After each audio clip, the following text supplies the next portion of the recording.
Well, hello. Today I'd like to talk to you about the Call of Cthulhu. This is an H.P. Lovecraft classic, published or first written in the summer of 1926 and published in 1928 in Weird Tales. Cthulhu has become almost part of our pop culture. H.P. Lovecraft is well known for his whole notion of cosmic old ones.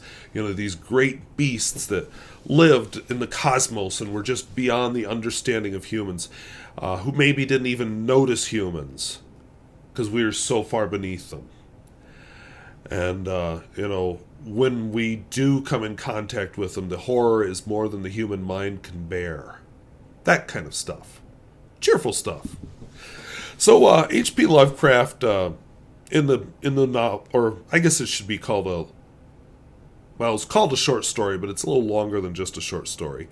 The narrator is just inherited his granduncle or whatever's estate, and he's going through his papers, and he starts to investigate some mysterious things.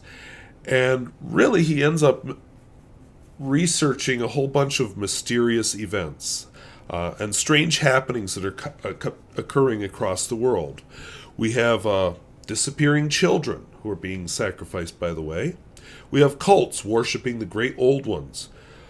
We hear that Cthulhu sleeps beneath the waves and he's ready to be called to worship the earth, or rule the earth.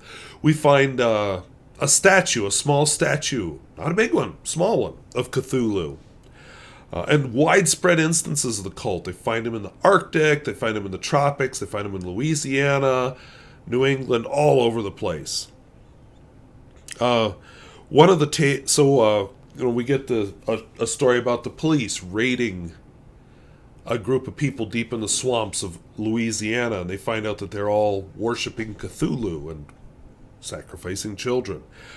One tale talks of a ship which awakens Cthulhu, and he starts to come after them, and they end up ramming him, and his head starts to regenerate right away. And the narrator ends the novel in fear of this cult. Now, one of the things we'll save what I don't like.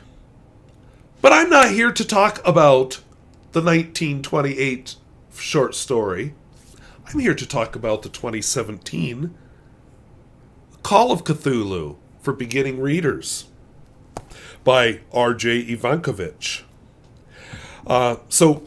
Is cosmic horror suited for beginning readers? I don't know. You tell me. Shortly after we got charming illustrations. Shortly after his death on that hill by the sea, the professor's belongings were given to me. I was sorting through all of his research one day when I found a monstrosity made out of clay. And so we get... here's the police officer who found a similar sculpture. Greenland, they're worshiping this god. Here's our folks taking off some kids to get sacrificed.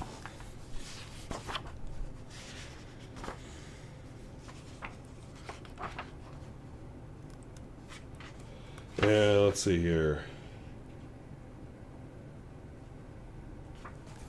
Yeah, there we go. The police had just come across them worshipping. When Legras and his men had uncovered the place, they discovered the worst of the whole human race. The policemen had paused to recover their breath. All the kidnapping victims had been put to death. And then they talk about a city under the sea. And, I don't want to read here forever, but... yeah, there's our sailor who's returned with a statue of Cthulhu. Anyway...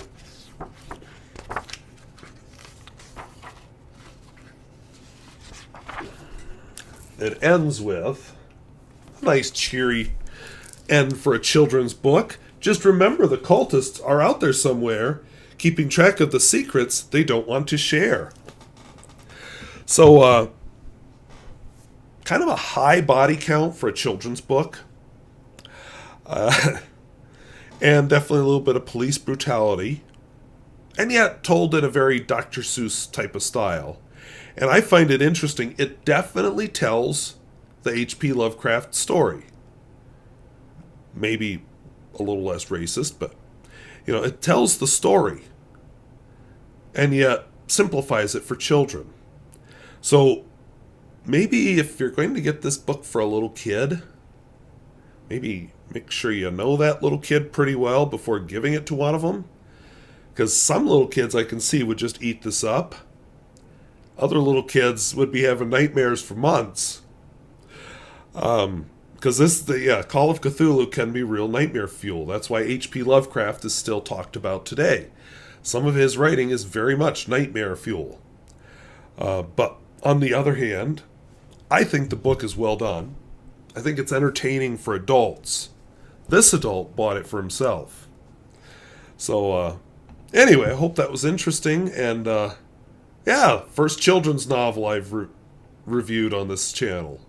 So, had to be that one, didn't it? So anyway, I want to thank you for watching. We'll talk to you later. Bye-bye.